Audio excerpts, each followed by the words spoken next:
You're tuned in to The Collective Voice, thought-provoking interviews co-hosted by young adults, fostering deep faith through courageous questions.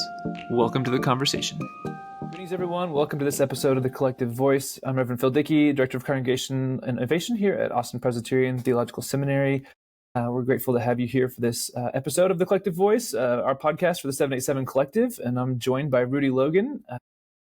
Also, we're going to have Rudy introduce our guest for today. We're excited for the conversation.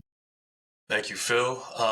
Really excited to introduce you all to Reverend TauVaughn Toney. He's a friend. He is a colleague from Princeton Theological Seminary. Currently, he is the Protestant Christian Chaplain at Georgetown University with a wealth of ministry experience in the church and academy. Previously served as a minister to youth and young adults and digital media specialist at Trinity Baptist Church in Columbus, Ohio, and as a campus minister at Hallelujah Church at Princeton University. Reverend TauVaughn Toney holds a Bachelor of Arts in Business Administration from Howard University, a Master of Divinity, and a certificate in Black Church Studies from Princeton Theological Seminary, and is ordained in the American Baptist Churches USA and the National Baptist Convention. Thank you for joining us, TauVaughn. Thank you for having me. All right. So just to start off a little bit, as we can hear from your bio, you've gone through these different transitions in your ministry between Ohio, Washington, D.C., Princeton, New Jersey. What are some important lessons you have learned amid these phases of your spiritual journey and work with the church? Yeah, I think the biggest lesson is probably being open, right? If you're making all of these moves and moving from one place to the next, there has to be a willingness to be open.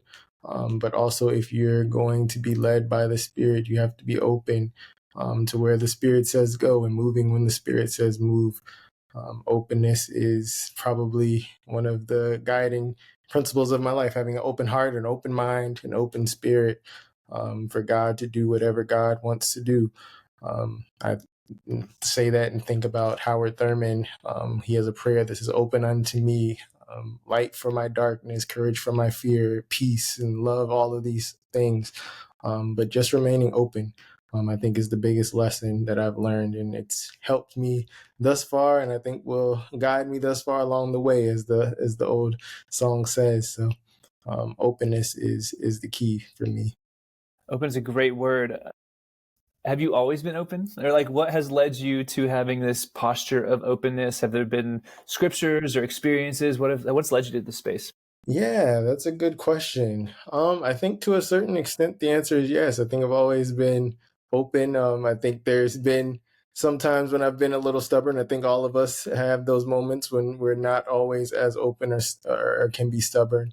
I think about my time at Howard, going into business and or studying business and not necessarily wanting anything to do with theology or religion or church, but also in the back of my mind knowing that I was being called to serve God and serve the church, but not wanting to do that. I was like, I'm going to work on Wall Street. I'm going to be a businessman. I'm going to do this. And it's like, nope. And all of those doors were closed. And so I think when we are not open to where God is guiding us to go, God will eventually close some doors in order to open our hearts to where God eventually wants us to be led. And so that's what happened with me. And so it's like, okay, so I surrender. I'm open to where I want to go, and that's what led me to Princeton Seminary. My senior year at Howard, I was doing research just on div schools and seminary, and looked up, found Princeton Seminary, reached out to the admissions director at the time, and he's like, "Oh, I'll be in DC next week. Let's have dinner." So we ended up having dinner. I applied and was accepted, and everything was paid for. But like I said, that the openness, right? And so when you finally open up yourself to being willing to where God is calling you, the doors will open and the opportunities will open and all of the provisions will be provided. That's a great word, especially for, our students in campus ministry and college age who can be in these precarious, phases of life, and how that posture of openness can really, expand or open them up to expanded possibilities, right, of what can be in life and ministry. So I also want to ask TauVaughn, you mentioned Howard Thurman. What theology, scriptures, stories, experiences, and so forth inform how you minister to college students and perform your duties as Protestant chaplain at Georgetown University? Yeah, definitely. So Howard Thurman obviously is one of those influences. James Cone, Liberation Theology, God of the Oppressed, Dr. King. I think you'd be hard pressed to find one of my students that hasn't heard me mention or talk to them about the beloved community. But also Womanist theology, Dolores Williams and Katie Cannon. Even Alice Walker, right? And so these women who have opened us up to the possibilities of what religion and what theology and what Christianity can be, right? Thinking about now, right? The first people to give us the good news were women, and so always putting, I think that's been at the forefront of my ministry is putting women and putting those who we have marginalized historically, putting them first, and hopefully opening doors for them and opening opportunities and platforms for them to also tell their stories. They're the ones who have the good news. I feel like it would be remiss if we didn't at least bring up the fact that we're recording on, what's the day? Thursday the 8th. They just announced a new pope. So I feel like if you're on Georgetown campus, there's probably some good buzz happening there, right? Yes, the bells have been ringing all day. Yes, and we're very excited. Good. Pope Leo the 14th. The first American pope from the south side of Chicago. Yeah. Exciting time, and also prayerful for what that means for us in the days and years to come. Because we, as Americans, we often fall into the trap of when there's an American elected, right, and falling into the trap of American exceptionalism. But I'm not sure that that's why this pope was chosen. So we will see. Only time will tell. And my prayers are for him, and that he will live up to his name of choosing Pope Leo as his name, right, the one who introduced social justice and change to the Catholic Church. Yeah, it's amazing. So in a world that just feels so bifurcated and so much division and dichotomies, and will you share a little bit about what it's like being the Protestant campus minister on a predominantly Catholic university like that, and how you bridge borders like that? Yeah, I think, it's a blessing to be at a Jesuit Catholic institution. The Jesuits have always been and traditionally been open to dialogue and open to dialogue across faith traditions. And so, again, in that spirit of openness, it's a privilege and a pleasure to serve on this interfaith team of chaplains here at Georgetown. And we're always learning from each other. And so that's a beautiful, beautiful thing.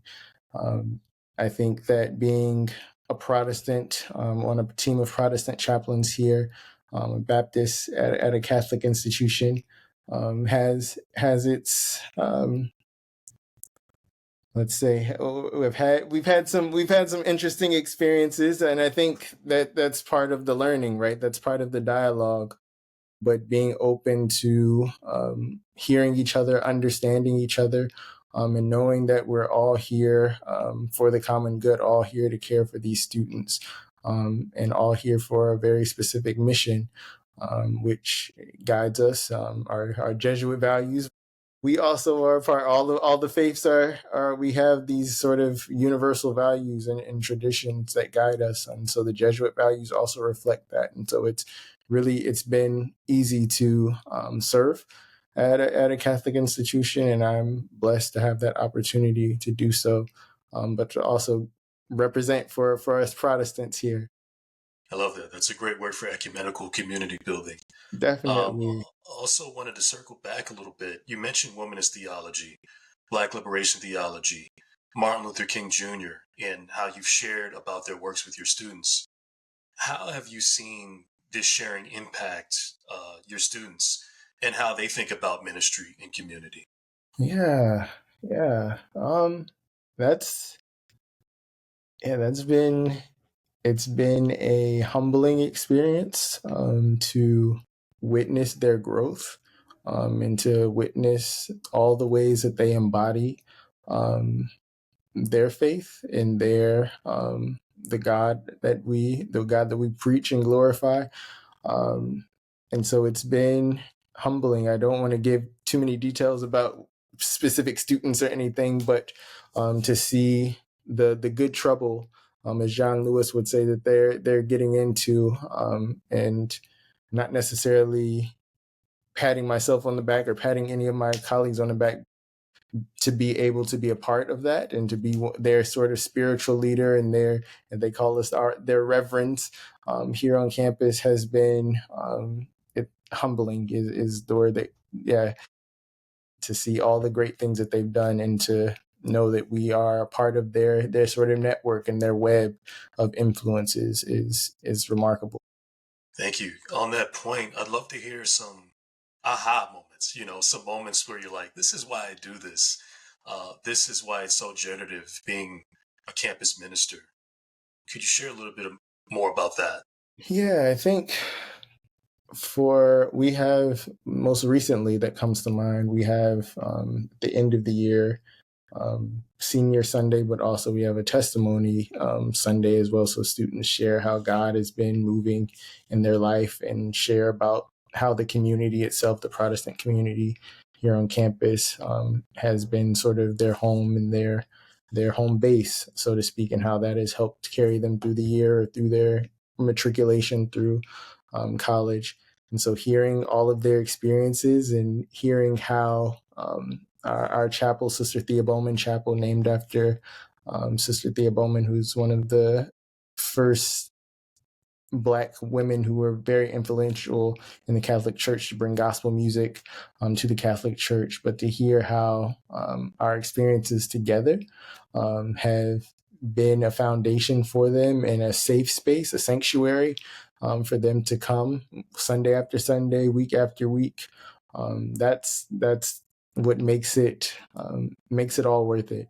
And in spite of everything that's going on externally, internally, politically, globally, that makes it all worth it to hear their stories and to know that, like I said, that we are somehow part of their journey, that we've accompanied them along the way. I appreciate you bringing up just the various things that are happening in the world right now, and like y'all are obviously they're kind of in the belly of the beast in DC. So, I'd love to know for you specifically, what are you doing to stay grounded in the midst of all of this work, so that you can continue to be, an impact and an influence and a reference to all these students? And then what practices are you engaging with them to help them stay grounded in the midst of all of the is chaos the bad word to use? Can we use chaos that's happening in the world right now? Yeah, I think for me, this is probably very simple, but I sleep. I'm not gonna. I never give up an opportunity to nap, and so naps and sleep, eating well and enjoying myself and having finding times for joy, whether that's small joys, a little matcha in the middle of the day, or big joys, taking vacation throughout the year, just finding time to rest and to find peace and find a time to kind of get away and get solitude, but to also find joy. I think that's important. And joy is resistance, right? Because I think the enemy comes to steal, kill, and destroy, but I think to take away our joy, to kill our joy, to destroy our joy. And so as long as we're able to keep that, we still have at least a small inkling of life left. We still have breath. We still have some joy, or at least an opportunity to find some joy. So finding joy is the key to resistance, but also the key to keeping ourselves alive and keeping ourselves whole.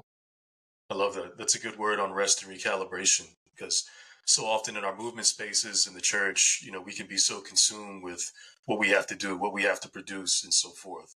And sometimes it can be hard to see ourselves beyond the pain and suffering and oppression and so forth. So it's really imperative for all of us, not only to refuel, to be able to further engage, but because we're human beings, and that rest is essential. And also on this point, how has this chaotic political moment impacted how you minister? Like, has it for you kind of compelled you to set a different tone, or that like particular practices, or is there a particular approach that you have to take to your job as a chaplain at Georgetown University because of this current political moment? Yeah, I think that as chaplains or ministers of the gospel, as pastors, right, you're not doing your job if you're not acknowledging what's going on in the world, that your parishioners are moving through, that your sheep are experiencing. So we have to acknowledge that and speak to that.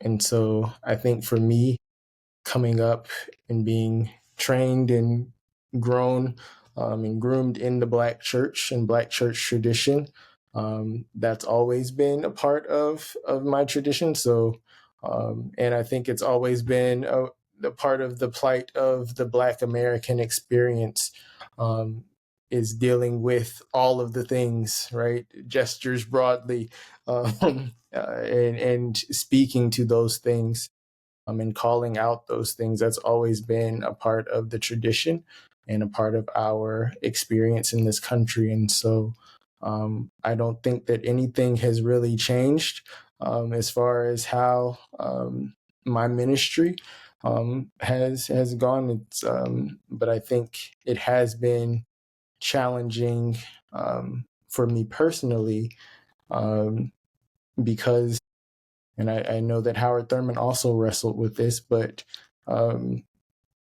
calling ourselves Christians, right, when there are people out there who are doing all kinds of hellish things, causing all kinds of hell for people, creating living hells and fresh hells for people, in the name of Jesus, in the name of Christianity.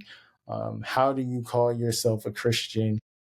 How do you call yourself the same thing as them, when they're doing so much evil and so much harm, that is seen everywhere, from Palestine to America to Congo to China, all of these places? How do you call yourself a Christian? And so I think for me personally, there's been a wrestle with that. And I know Howard Thurman is like, I don't want to call myself a Christian. I want to call myself a follower of Christ, or a follower of the way. And so I've been wrestling with what that means for me. What does my witness look like? And so continuing to speak out, continuing to be the antithesis to what mainstream and Western Christianity, white evangelical nationalist Christianity looks like, I think is part of the witness, and not necessarily being apologetic about that, being unashamedly Black, unashamedly and unapologetically Christian, but showing people that there is another way to live out our faith, in a way that is more in line with the Jesus who flipped tables and gave folks free food and healed people for free, and wasn't out here trying to charge and play into capitalist empire. So I think living my life in that regard, patterned after the Palestinian Jew named Jesus. So yeah. You mentioned capitalism, so I'm going to just hang on that for a minute. Is that a topic of conversation that comes up with college students, recognizing the influence that capitalism is having, not just on, like, we're swimming in this late stage capitalism, so then like also what impact that has on us in the church as well? Yeah, I definitely think so. And I think back to even, I think that's been a conversation for college students for a while. And I think recently they've begun to see it even more. But yeah, that's definitely a conversation. I think capitalism may even be, for some of them, the bigger issue than other issues that we face. Yeah. That's fascinating. Yeah. I'm encouraged by that, right? We were not having those conversations about capitalism when I was in college, and maybe that was just because I was in Missouri and things are a little different in Missouri. But I wonder if geography, because I know for me at Howard, that was a conversation that we were always having, and so I don't know if the DC bubble here makes those conversations more prominent, but yeah, it's definitely an issue. Granted, when I got to seminary and my intro to theology professor started talking about Christian socialism, I was like, can we say these things out loud? Is that okay to say in like institutions like this? Can you talk about that? So I guess that's what happens. Maybe maybe it's a sheltered thing from Missouri, but yeah, it's good.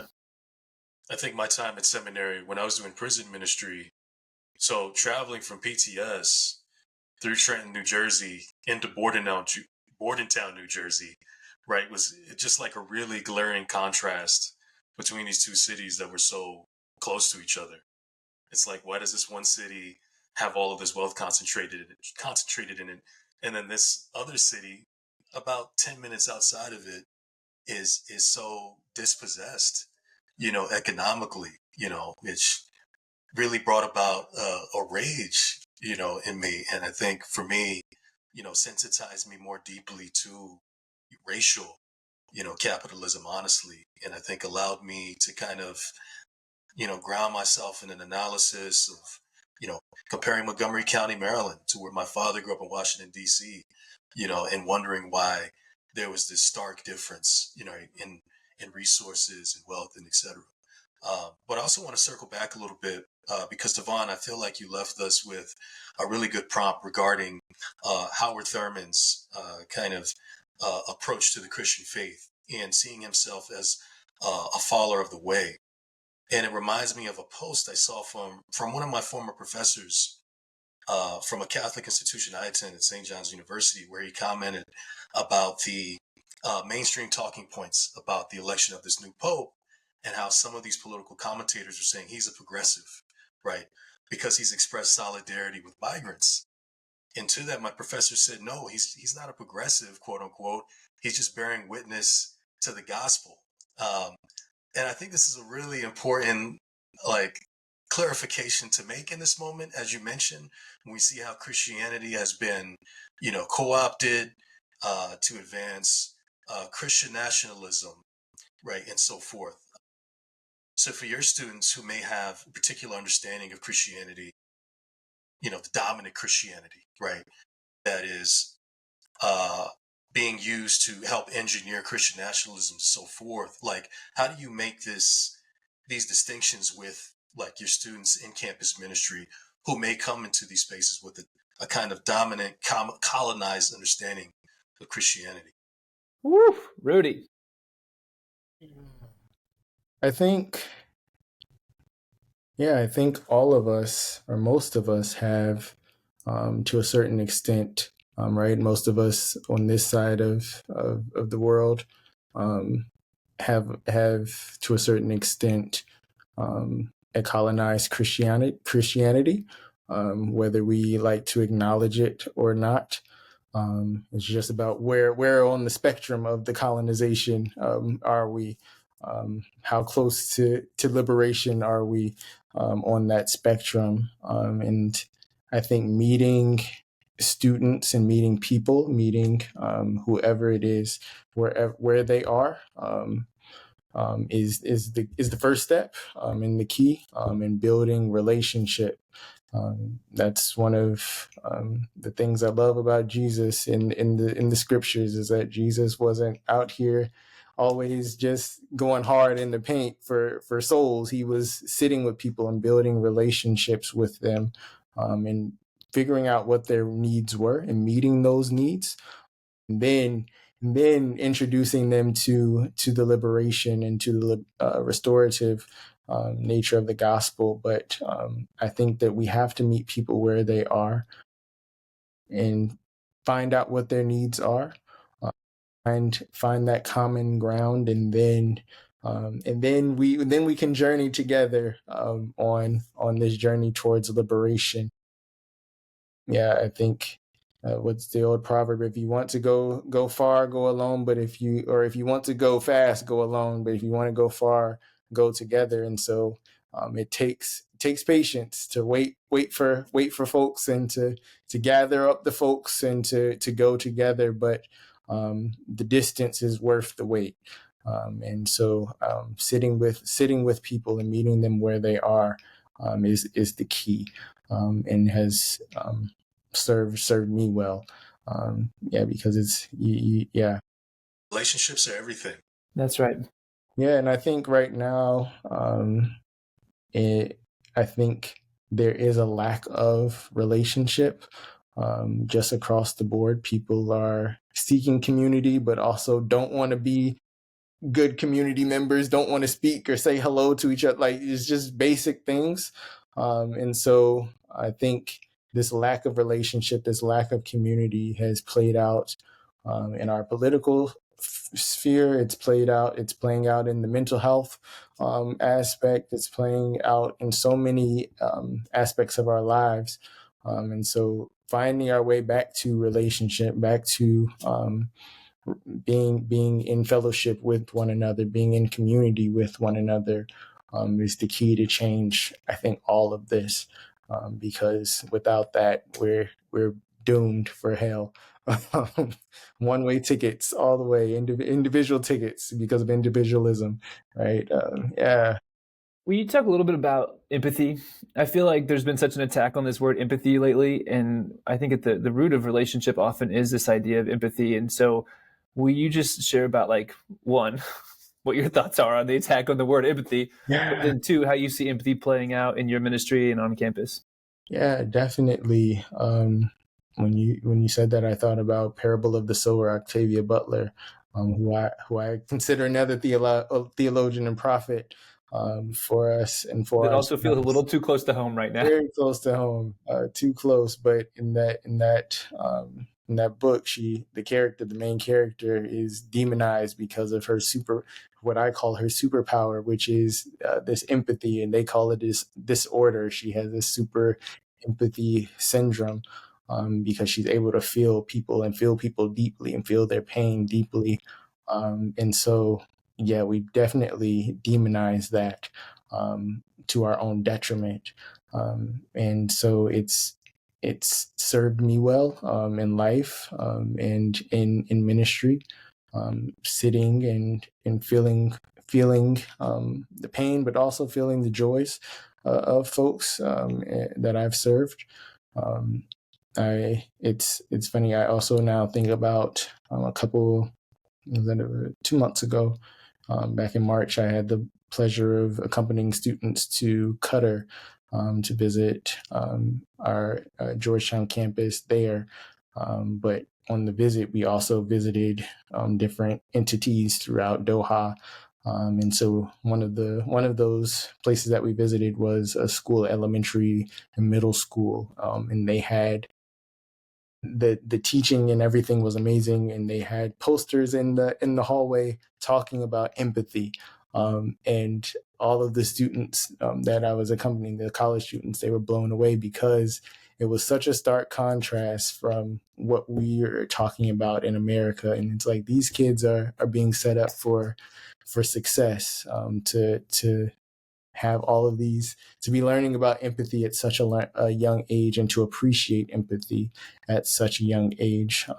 And I shudder to think what that means for the future of America, but also am hopeful for what that means for the future of the world, right? That other nations that are emerging are teaching their children empathy, and they are on the up and up, and we are on the decline and demonizing empathy, but also calling ourselves Christian.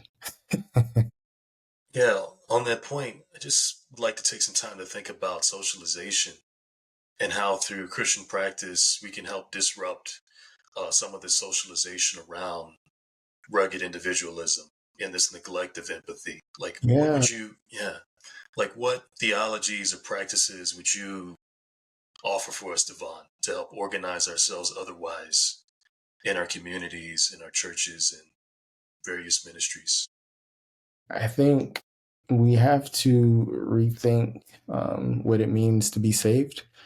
This idea of salvation being personal, this idea of personal salvation, that Jesus died for me and not for us, is the key to getting at some of that individualism, especially in the church. Because I think as long as we hold on to that and fail to realize that Jesus died for the community, that we are a community, and that we are here to care for one another, we will not be able to be saved, right? There is no saving without a community, without a love for all of us. So I think we have to change the narrative around that in order to at least get to the heart of some of the individualism within the church. I'm not sure where what the future of outside of the church in America looks like, because capitalism is its own beast, and it thrives off of individualism and subjugating individuals and taking advantage of individuals in order for other individuals to gain, or at least oppressing not just individuals but oppressing communities in order for individuals to come out on top or to gain. But I think for the church, realizing that Jesus died and rose for all of us is the key. And appreciating the community that Jesus built with his disciples, but also with all of his followers and with us in the church, that this is a community. Does that get good reception when you talk about that with students? Does that feel like are people coming from a space where that's easily accepted for them, or does it feel pretty radical to them because they grew up in something very different? Yeah, I think I know for us, we have we come to the table every Sunday. So we have communion every Sunday. And we have an open table for anyone who comes. And I think for some that is a new experience, but for others, and I think for all of them, I think that it is an example of that, and a way to begin to practice that all are welcome, that all are a part of this body, and all are welcome to come to the table because we're all part of this community. And so I think that's where we start, and I think they're able to practice that, and I think they're getting the hang of it and connecting the dots. And like I said earlier, witnessing the things that they're doing outside of our services and outside of the walls of our chapel, I think is a witness to that, that they are building community and community builders. Love that. So one of the things we've found through some of our research we've done is that it's really important for college students to create a sense of belonging and find a sense of belonging. And I think it's what you're speaking to, this idea of community. But then when they graduate out of college, they go into like whatever young adulthood looks like for them, and they don't find that same sense of belonging, or community doesn't come quite as easily, whether they move to a new city or even sometimes in the city they're in. What are you doing to help? Here, I'm putting you on the spot. Are there things that your ministry is doing to help your students make that transition and be ready to find belonging in new communities once they leave your care? Yeah, that's a good question. Currently, I don't know that there's any official programming that we're thinking of. I'd love to see that research, but we can do that. We can hook you up on that. Yeah, but I don't. There's nothing that we are officially doing or intentionally doing with that specifically in mind. But I do think that the ministry that we have is giving them a model of something either to look for when they go out into the world, or something to build when they go out into the world. And so that is our prayer for them, is that when they leave us, they go out and either find a community like ours or even better than ours, or that they build one if they cannot find one. And so giving them the tools to do that while they're here, because I think knowing that you belong is its own sort of grounding and foundation that others don't have. And so when you know that you belong, and when you know that you have community and have purpose and have meaning, and you're able to go out into the world and do anything and build anything. That was one of the highlights and best things about going to Howard for me, as a young person, a younger adult, was finding that grounding in community, and just comfortableness, comfortable in my own skin, as Beyonce would say, finding that at Howard, and finding my people, but being able to leave Howard and go and know that I can do anything. And so I think you see that in so many of the folks that graduate from Howard. I think most recently and most prolifically, right, in our news, Vice President Kamala Harris, right? There is no Kamala Harris without Howard University. But knowing that you are able to do that and do anything because you have this sense of belonging is invaluable. And so instilling that in our students here at Georgetown, but instilling that in any person that I serve, any people that I have the pleasure or privilege of serving as pastor, or a friend or colleague, or anyone that I have the privilege of accompanying, hopefully instilling that sense of belonging so that they can take that and run with it. Well, that's a word. That's a good word. Gosh, I really enjoyed this conversation. It's been a great conversation, TauVaughn, to the way you have really ventured into these things of belonging.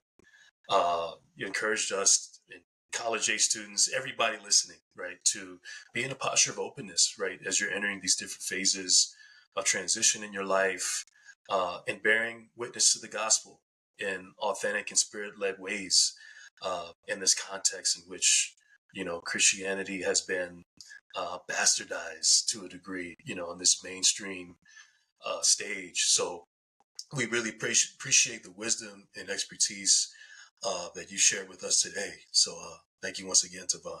Yeah, any like just closing benediction or like word of hope or inspiration that you would leave either for all the young adults, the young seniors who are about to graduate and go out into the next chapter of life, or just young adults in general?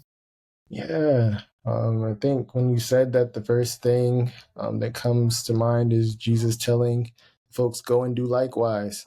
And so go and do likewise of all those who have poured into you, all of those who have lifted you up, all of those who have encouraged you. Go and do likewise, and be the whatever that you wish you had, or be even greater, and do even greater things. Go and do likewise, for all the good that has been given to you. Amen. Yeah. Thanks for your time. We appreciate it. Thanks for the work you're doing. And also, Yeah, TauVaughn, is there anywhere that people can find you, whether it be social media, through email? How can people reach you? Yeah, that's a good question. I think I'm notorious for staying or trying to stay under the radar when it comes to social media and things. But my name is spelled uniquely enough that I'm sure they can find me. Yeah, but feel free to email. I'm sure, I don't know if this will be where, but we can add that or something. But yeah, we'll find you and link to you. Catch me if you can. Yeah, if you're cool, we'll link to it in the show notes for sure. That'd be great. Yeah. Well, again, thanks for your work. We're grateful for your time today. Thank you. Thanks, TauVaughn. Thanks for listening to this episode of The Collective Voice, the premier podcast of the 787 Collective. For more information, visit us at 787collective.org or find us on social media. And if you enjoyed what you heard, be sure to subscribe, rate us, and share a review. For when you do, you are tricking the algorithm for the common good.